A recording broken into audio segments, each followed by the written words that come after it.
السلام عليكم ورحمة الله وبركاته. الحمد لله نحمده ونستعينه ونستغفره ونؤمن به ونتوكل عليه ونعوذ بالله من شرور أنفسنا ومن سيئات أعمالنا. من يهده الله فلا مضل له ومن يضلله فلا هادي له. ونشهد أن لا إله إلا الله وحده لا شريك له. ونشهد أن سيدنا ومولانا محمدا عبده ورسوله صلى الله عليه وعلى آله وأصحابه وبارك وسلم.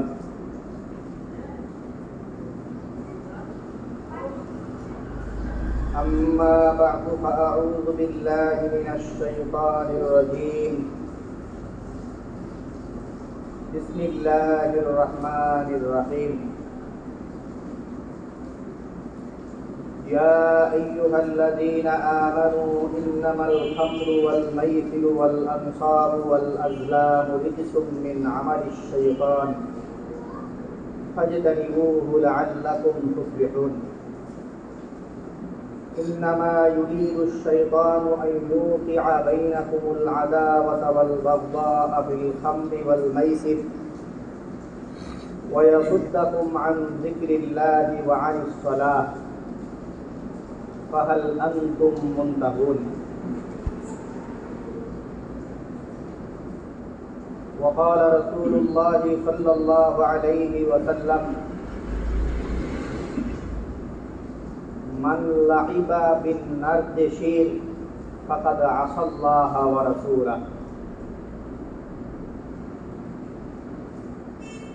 اللهم صل على محمد وعلى آل محمد كما صليت على إبراهيم وعلى آل إبراهيم إنك حميد مجيد. اللهم بارك على محمد وعلى آل محمد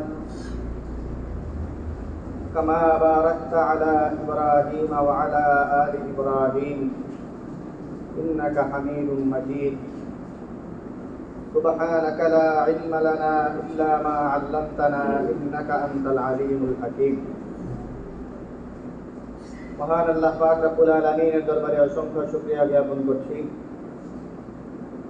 যিনি আমাদেরকে অন্যান্য জুমার ন্যায় আজকেও জুমার নামাজ আদায়ের জন্য পবিত্র ঘর মসজিদে আসার তৌফিক দান করেছেন। আলহামদুলিল্লাহ। মুহতারাম হাজিরিন, আমরা কোরআনে কারীমের যে আয়াত তিলাওয়াত করেছি এবং নবী সাল্লাল্লাহু আলাইহি ওয়াসাল্লামের যে হাদিস বর্ণনা করছি, সেইখানে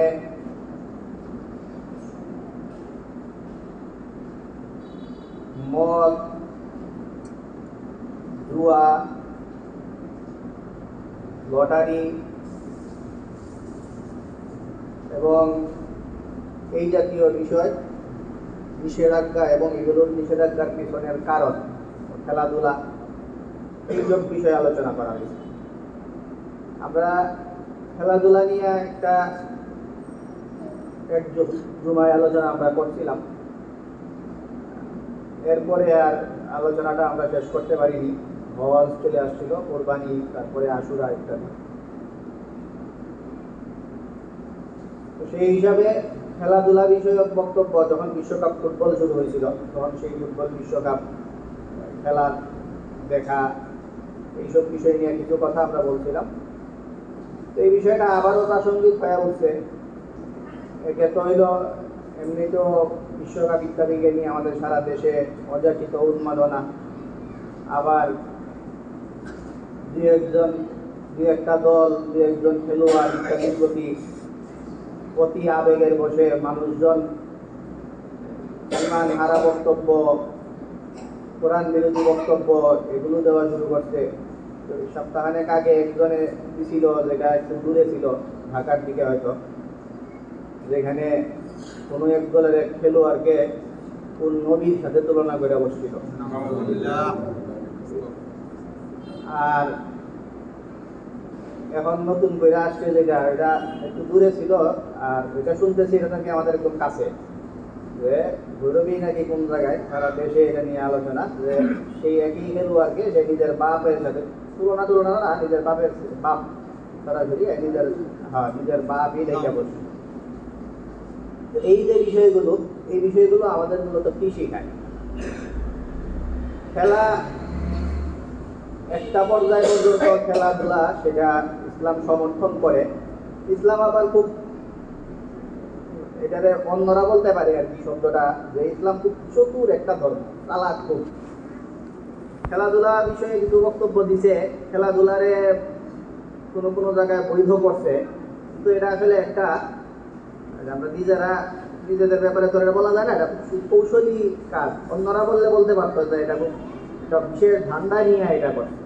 ব্যাপারটা কি দেখেন, খেলাধুলা বিষয়ে ইসলামের বক্তব্য তিন ধরনের আমরা দেখতে পাই, বা তিনটা ভাগ করতে পারি বক্তব্যগুলোকে। একটা হইলো ইসলাম খুব উৎসাহ দিছে যে এগুলি খেলো তোমরা,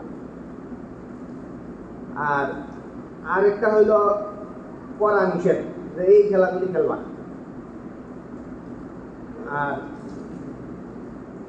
আর অন্য অনেক খেলা আছে যেগুলোর ব্যাপারে ইসলাম স্পষ্ট কোনো বক্তব্য দেয় না। তো ইসলামী স্কলাররা যারা পরবর্তী, ওনারা সেই নিষেধ কেন আর বৈধ কেন এই দুইটাকে সমন্বয় করে ওগুলো নিয়ে কি হইতে পারে, এটা মাঝামাঝি একটা বক্তব্য পেশ করে। ইসলাম দুই দিকের দুইটা বক্তব্য দিয়ে রাখছে, যে ওইগুলি ভালো, খেলতে ভালো, আর আরেকটা না করে রাখছে, দুইটা দুই দিকে। আর মাঝখানের বহু খেলা বিষয়ে এই দুইটাকে সমন্বয় করে একটা ব্যাখ্যা ওলামায়ে কেরাম দাঁড় করা হয়েছে। তো যেই খেলাগুলোর ব্যাপারে ইসলাম উৎসাহ প্রদান করছে বলা যায়, সেই ব্যাপারে নবী সাল্লাল্লাহু আলাইহি ওয়াসাল্লাম বলেন, লাহুল মুমিনি বাতিলুন ইল্লা ফি সালাসিন। তিন ধরনের খেলা,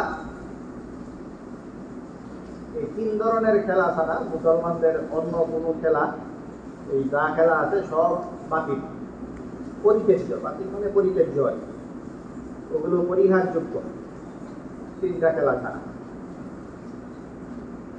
তো এখানে তিনটা খেলার মধ্যে একটা হইল রামিউহু বিকাউসি,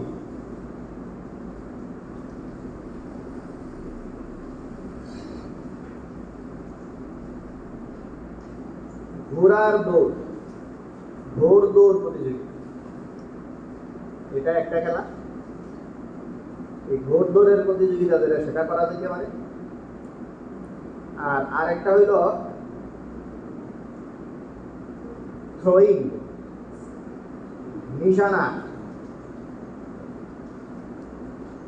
তীর নিক্ষেপের প্রতিযোগিতা, ঠিক মতো নিশানা সে লাগাইতে পারতেছে কিনা এটা নিয়ে প্রতিযোগিতা। এই হইল দুইটা। তিন নাম্বারটা মূলত খেলা না, ওটা বিনোদন বলতে পারেন, যে পরিবারের সাথে খেলাধুলা করা, স্ত্রীর সাথে খেলা করা। স্ত্রীর সাথে খেলা করার অনেক ব্যাখ্যা হইতে পারে।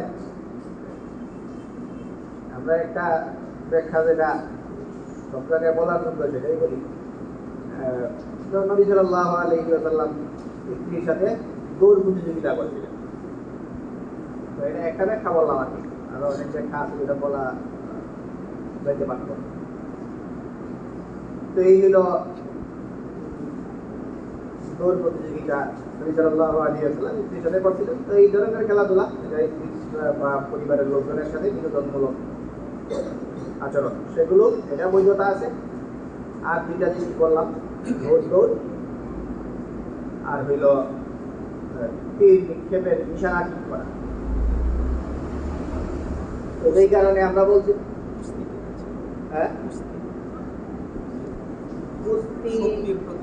কুস্তি, সেলাই কাজ, সাঁতার প্রতিযোগিতা, ওগুলো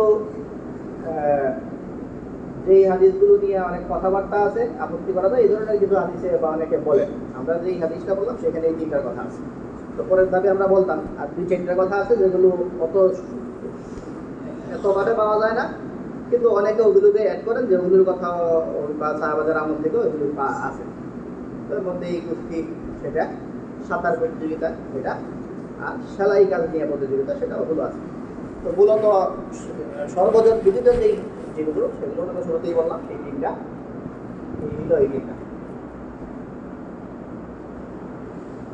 তো এইখানে প্রসঙ্গক্রমে আমরা পরের ভিডিও বলে ফেলছি, যেই কয়টাই বললাম সেই পরের কুস্তিগিরি সেটাই বলেন, বা সাঁতার কাটলে সেটা বলেন, সেলাইটা বাদ কি আর কি বাকি যত খেলাগুলি আছে সবগুলির মধ্যে একটা জিনিস কমন, সেটা হইল এই প্রতিযোগিতাগুলি করলে আমাদের দেশের বর্তমান সরকার, বিদেশি এজেন্সি, বাইরের দেশের যারা আমাদের দেশের উপর নজরদারি করে, এরা সবাই এটা, আপনারা যদি এইটা অ্যাপ্লাই করতে চান যে ইসলামে যেই খেলাগুলি বৈধ ওগুলোর মার্কেটিং যদি করেন যে এই খেলাগুলি আমরা এগুলি খেলাই, এগুলি আমাদের এখানে চলে, এই খেলাগুলো খুব প্রমোট করা হয়, এটা যদি আমরা করি তাহলে ইসলামের এই খেলাগুলি এমন খেলা যেই খেলাগুলি নিয়ে আপনারা যেই খেলাগুলি প্রমোট করলে আপনাদের দেশের সরকারও বিদেশি এজেন্সিও সবাই বলবে যে এরা জঙ্গি ট্রেনিং দিতেছে। সবগুলি খেলাই এরকম, এগুলোর ব্যাপারে একটা কথা কমন যে সবগুলিতেই জঙ্গি ট্রেনিং, সবগুলিতে জঙ্গি ট্রেনিং দিতেছে। এই জন্যই বললাম ইসলাম আসলে খুব চতুর ধর্ম, নাম দিতেছে আর কি খেলাধুলা, কিন্তু আসলে এদেরকে যুদ্ধ শিখাইতেছে। তো ইসলামের যুদ্ধের কি অবস্থান, যুদ্ধ কত বড় একটা জিহাদ, কত বড় আমল, এটা নতুন করে আমরা বলতে চাই না, বহুবার বলছি।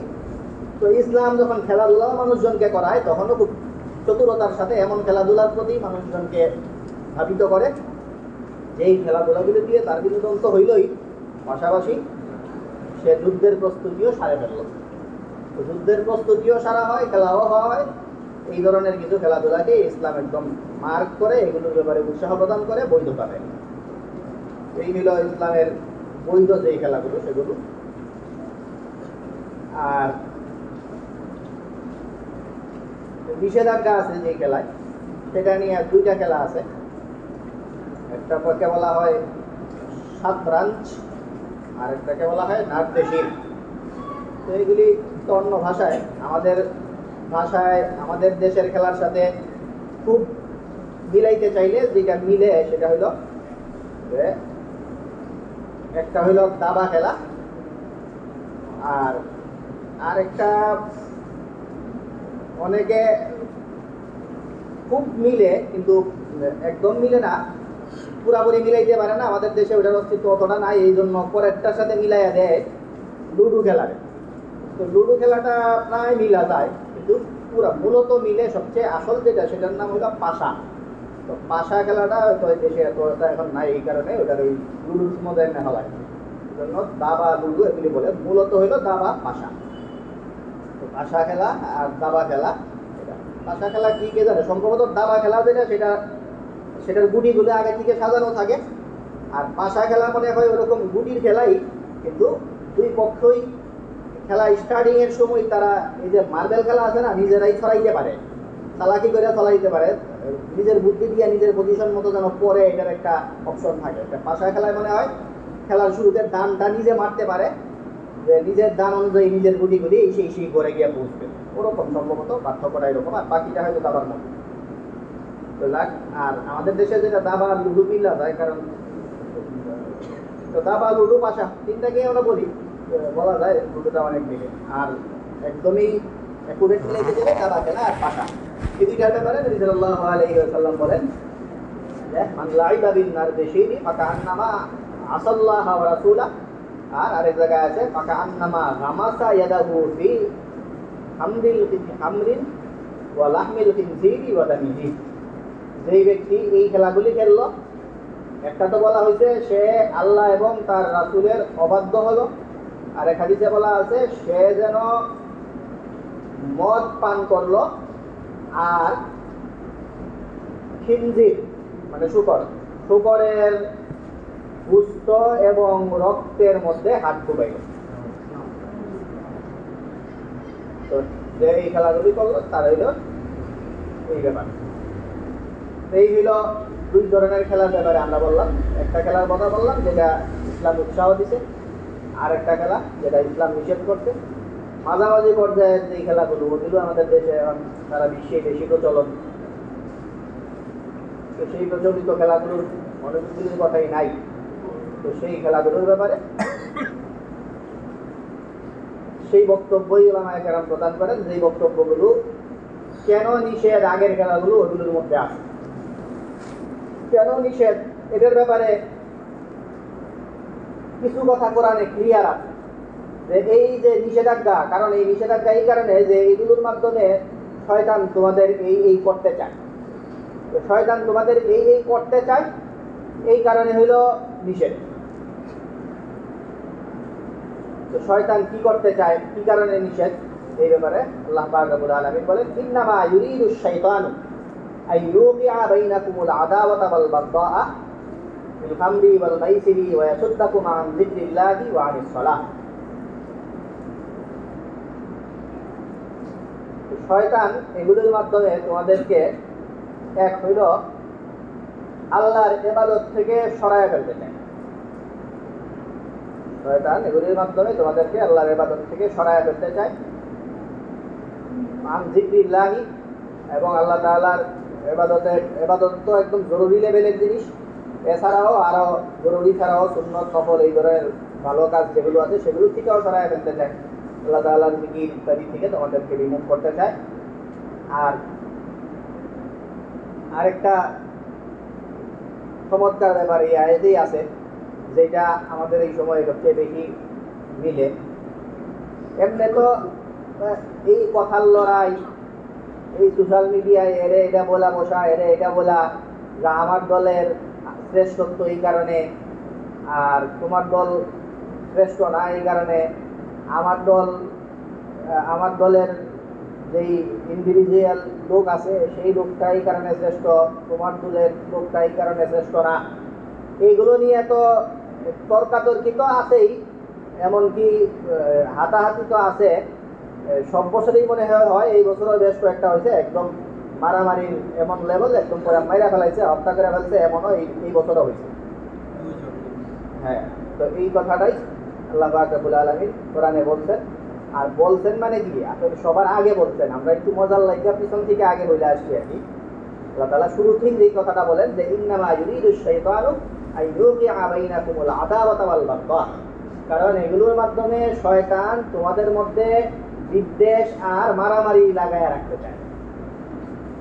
চমৎকার কথা, একদম আমাদের চোখের সামনে যেগুলি ঘটছে সেই কথাই আল্লাহ তাআলা বলতেছেন যে এই নিষেধাজ্ঞার পিছনের কারণগুলো হইল যে শয়তান এগুলোর মাধ্যমে তোমাদের সাথে মারামারি লাগায় রাখতে চায়, তোমাদের মধ্যে বিদ্বেষ ছড়ায় রাখতে চায়।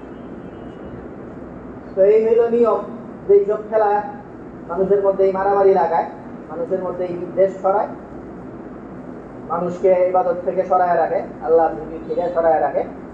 এই হইল নিয়ম, যেগুলোর মধ্যে নিষেধাজ্ঞা আছে সেই নিয়মগুলো যেগুলো যেখানে পাওয়া যায় সেগুলো নিষেধাজ্ঞার আওতায় পড়ে। তো ওই রকম কিছু পাওয়া যায় না, এমন যদি সমস্যা না থাকে, হিংসা বিদ্বেষ মারামারি ইত্যাদির কোনো আশঙ্কা নাই, এগুলো নাই। আর আল্লাহর ইবাদত থেকে সরায় রাখে এরকমও না, ইবাদত বন্দেগী ঠিকঠাক মতো কইরা তারপরে একদমই অবসর সময়ে অনেকে যুক্ত করেন। ওই যে এগুলি তো হইলো, এগুলি আনা হয়েছে পত্রিকা নিষেধ। আমরা এখন কথা বলছি যেই খেলাধুলা নিয়ে কোনো আলাপ নাই সেগুলো নিয়ে, এরকম খেলা বহু আছে। তো এগুলোর বৈধতার জন্য একটা কারণ আনা হয়েছে নিষেধাজ্ঞা টিকা। নিষেধাজ্ঞার আলোচনায় আছে যে আল্লাহর ইবাদত থেকে যেন না সরায় রাখে, হিংসা বিদ্বেষ মারামারি ইত্যাদিতে যেন তোমাদেরকে লিপ্ত না রাখে, এই যে কথাগুলো সেগুলো আছে ওই নিষেধাজ্ঞার খেলার থেকে এই পয়েন্টগুলি আনা হয়েছে। আর বৈধ খেলার থেকেও কিছু পয়েন্ট আনা হয়েছে, যে বৈধ খেলার সব জায়গায় আমরা দেখতেছি যে এখানে সব যুদ্ধের সরঞ্জাম রেডি করা আছে, যুদ্ধের প্রস্তুতি, জিহাদের প্রস্তুতি যেখানে আছে সেই সব খেলারই অনুমতি। এই জন্য ওইখান থেকে কিছু পয়েন্ট নিয়ে আসেন অনেকে, যে বলেন যেখানে আছে শারীরিক কসরত, শারীরিক কোনো লাভ হয়, শারীরিক ব্যায়াম হয়, তো এই ব্যায়াম, শরীর চর্চা, ব্যায়াম ইত্যাদি যেই সবগুলোতে আছে ওই সব খেলা ওগুলোর মধ্যে বৈধতা দেওয়া যায়। ইসলামের কোনো বিধান অনেক খেলায় অনেক জায়গায় দেখা যায় যে হাফ প্যান্ট পরে খেলে খরচ বিধান তরফ হয়, এগুলো তো একদম বেসিক কথা, সবাই বুঝে এগুলো নিষেধ। তো এই সমস্যাগুলি না থাকলে, শরীর চর্চার যে পয়েন্টটা সেই পয়েন্টটাও থাকলে, আর নিষেধাজ্ঞার যে সমস্যা ছিল হিংসা বিদ্বেষ এগুলো না থাকলে, এই ব্যাপারগুলোর যদি সমন্বয় ঘটে তাহলে এইসব খেলার বৈধতা ইসলামে দেওয়া যায়। এই হইল খেলা বিষয়ে 3 ধরনের কথা বললাম, একদম স্পষ্ট জায়েজ। সেইখানে কেন জায়েজ সেই পয়েন্টটাও আমরা পয়েন্ট আউট করলাম, যে ওইখানে মূলত আমাদের এই বর্তমান ভাষায় জঙ্গি ট্রেনিং যেখানে আছে এইখানেই খেলা যায়, সোজা কথা। আর নিষেধাজ্ঞা কিছু জায়গায় আছে, যে নিষেধাজ্ঞার মধ্যে ওইখানে বসে বসে খেলা, অলস খেলা, শরীর চর্চার কিচ্ছু নাই, হিংসা বিদ্বেষ ছড়ায়, আল্লাহর ইবাদত থেকে মানুষজনকে গাফেল করে রাখে, এই ধরনের খেলাধুলা, এগুলো নিষেধ। আর মাঝখানে কিছু কথা বললাম যে দুইটার সমন্বয় করে যদি এইসব সমস্যা না থাকে তাহলে বলব। আরেকটা ব্যাপার যেটা, এগুলি বলার পরে সবচেয়ে এইখানে সবচেয়ে বেশি চিন্তা করার যে বিষয়টা সেটা এবার বলি। সেটা হলো এই পর্যন্ত যা বলা হয়েছে সেটা এবার বৈধতার মধ্যে পড়ুক আর অবৈধর মধ্যেই পড়ুক, যেটাই পড়ুক সেটা কিছু যৌক্তিকতার ভিতরে পড়ে, যে আমি খেলতে পারবো কিনা, আমার খেললে কীভাবে খেলতে পারবো, কোন খেলাটা খেললে খেলা যাবে, কোন খেলাটা খেলা যাবে না, আর কোনটা মাঝামাঝি পর্যায়ের, এগুলো কিছু যৌক্তিক আলোচনা। আর খুবই হাস্যকর কথা, যেটার বৈধতা কোনোভাবেই যেটা মিলে না, সেটা হলো খেলা দেখা। এটা তো একটা ফাউল জিনিস। খেলতে পারবেন কিনা এটা নিয়ে আজীবন যখন মানুষের আলোচনা হয়েছে, তা মানুষের আলোচনার টপিক একটাই ছিল, যুগ যুগ ধরে মানুষের আলোচ্য বিষয় এটাই, যে কি খেলতে পারবেন আর খেলতে পারবেন না। খেলা দেখতে পারবেন কিনা এটা কোনো আলোচ্য টপিকই দিতে পারে না। এটা তো সর্বসম্মত ফাউল কাজ। দেখতে আরেকজন একটা দেখা পাচ্ছি, নিজে খেললে এটার মধ্যে কিছু লাভ আছে, ওইটা যেই জিনিস একে তো হইল দেখা, এটা কোনো শরীয়তের মানদণ্ডে পড়ে না, দেখা শরীয়তের মানদণ্ডে পড়ে না, এটা এক জিনিস। তাও যদি আবার আপনি এমন খেলা দেখেন যে খেলে তার জন্যই যায়, আপনি যদি এই খেলাটা খেলতেন সেখানেই যখন আমরা বলতাম যে এটা যায় না, এটা মারামারি চলতেছে, মারামারি হয়, ঝগড়া বাঁধে। আমাদের দেশে ওই যে ভৈরব ব্রাহ্মণবাড়িয়া এইসব অঞ্চলগুলো তো এগুলোর জন্য খুব অনেক বেশি সারা দেশেই আলোচিত। এই সামান্য খেলার মাঠের ইস্যুকে কেন্দ্র করে গোষ্ঠী মারামারি হয়। তো এই যেগুলো দিয়ে মারামারি হয়, এই খেলা আপনার জন্যই যেখানে খেলা জায়েজ নাই, সেখানে যেই খেলা আপনার জন্য খেলা জায়েজ ছিল সেটাকে ওই দেখা জায়েজ করার কোনো রাস্তা নাই। রাস্তা আছে যেটুকু ইসলামের দৃষ্টিতে, সেটা হলো কিছু কিছু খেলার এই রাস্তা আছে যে এইটা খেলা জায়েজ, এই একটু পর্যন্ত বলা যাইতে পারত, যেটা বলা জায়েজ, খেলা জায়েজ বলা যায়, ওইটারই দেখা জায়েজ বলার সুযোগ নাই। আর সেখানে যেইটা দেখায় খেলাই জায়েজ নাই, সেইটা দেখা জায়েজ বা দেখার ব্যাপারে, এটা তো খুবই আলোচ্য বিষয়ই না, আলোচনার উপযুক্তই না, এত ফাউল একটা কাজ। তো এই হইল খেলা দেখা বিষয়ক ব্যাপার। খেলা দেখার অনুমতি এক সময় আমাদের কাছে একবার খুব বিপজ্জনক মাসলা সামনে আসছিল, ওই সময় আবার আমরা খুব টেনশনে ছিলাম। বিপজ্জনক মাসলা হইল, আপনারা যদি খেলা দেখার কথা বলেন তাহলে তো কোনো শুরুতেই বৈধতার কোনো শুরুতেই নাই, দেখতে আবার অনুমতি দেওয়া যায় কেন, কীভাবে? কিন্তু কিছু মানুষ খেলা দেখার অনুমতি চাইছিল আমাদের কাছে, খুব অদ্ভুত এক সুরত সামনে এসে, সেটা হইল তার স্কিল বাড়ানোর জন্য।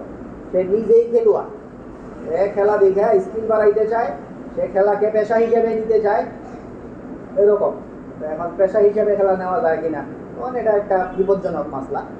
এটা সরকারি চাকরির মতো। বাংলাদেশ জাতীয় কোনো দলে, ক্রিকেট, ফুটবল বা যে কোনো দলে কেউ খেলা শুরু করে দিছে, এর লাগে খেলা, তখন একটা মাসলা সামনে আসে যে স্কিল বাড়ানোর জন্য। এটা তো একটা সরকারি চাকরি, আর 10টা সরকারি চাকরিতে যদি আমরা না করতে পারি, ওটা না করা একটু কষ্ট, কারণ সব কিছুর ফান্ড সরকার তো এক জায়গা থেকেই দেয়। ওর বেতন আর যে সরকারি যে স্কুলে পড়ায় এর বেতন একই জিনিস। তো এটা একটু বিপজ্জনক মাসলা। ওইটা খেলোয়াড়রা যদি কখনো যোগাযোগ করে তাদের ব্যাপার। সাধারণ মানুষ যদি বলে যে খেলা দেখবো, এটা তো একটা খুবই ফাউল একটা কাজ। এটা কোনো মাসলার শুরুতেই পড়ে না, এটা আবার হয় কেন, খেলা দেখা কিভাবে ব্যাপার। তো এই হইল দেখা বিষয়ের কথা। আর খেলা দেখার যে যেই টপিকটা নিয়ে আমরা বললাম যে একজনে নবী বানায় ফেলছে এক খেলোয়াড়ে, আর একজনে বাপ বানায় ফেলছে এক খেলোয়াড়ে, এগুলো যে হয় এগুলো মূলত হয় হইল উন্মাদনা থেকে। উন্মাদনা বিষয়ে আমরা আলাদা আলোচনা করব। উন্মাদনা, মাতলামি, পাগলামি, এগুলোর সব মূল কেন্দ্র যেটা, মূল কেন্দ্রটার নাম হইল মাদক দ্রব্য, মদ। এই মদ হইল উন্মাদনার মূল কেন্দ্র।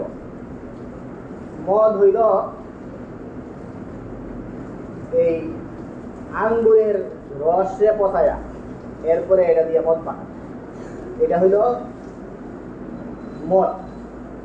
এরপরে আরো কিছু আছে যেগুলো মাদক। একটা হইলো মদ, খামার, আরবিতে এখন মদ বলে এটা। এটা হইলো, এটা নিয়ে আমরা আলাপ করবো ইনশাল্লাহ পরে। এটা হইলো, এটাকে মদ বলে।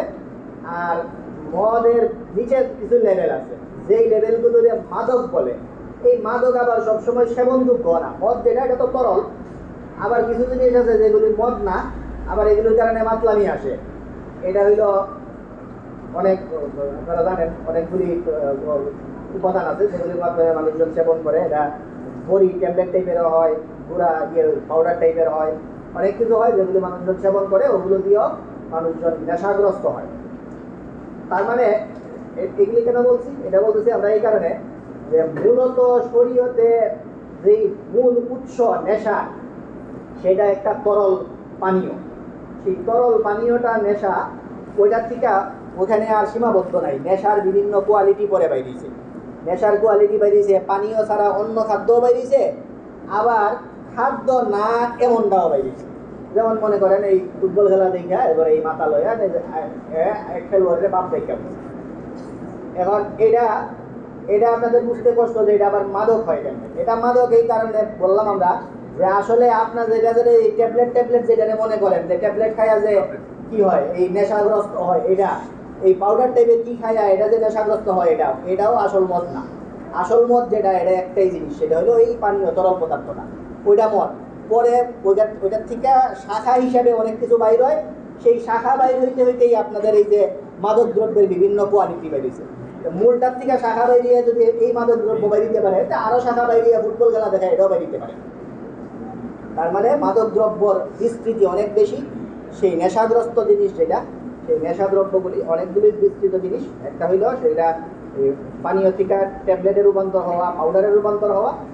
পানীয় থেকে যদি ট্যাবলেট আর পাউডারের রূপ নিতে পারে, পানীয় থেকে ফুটবল খেলায় রূপ নিতে পারে, এগুলি সবগুলি মাদকের অন্তর্ভুক্ত। সেই মাদকগুলি বিষয়ে মাদক বা মূল মাদক ইত্যাদি একটা জাতীয় সমস্যা, এসব বিষয়ে আমরা আলাদা কথা বলার চেষ্টা করবো।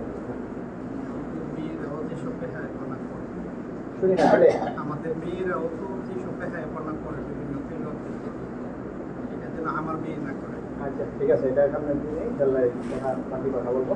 আচ্ছা, আল্লাহ পাক রব্বুল আলামিন আমাদের বুঝার তৌফিক দান করেন। আমরা যারা সুন্নাত পরিণয় করতে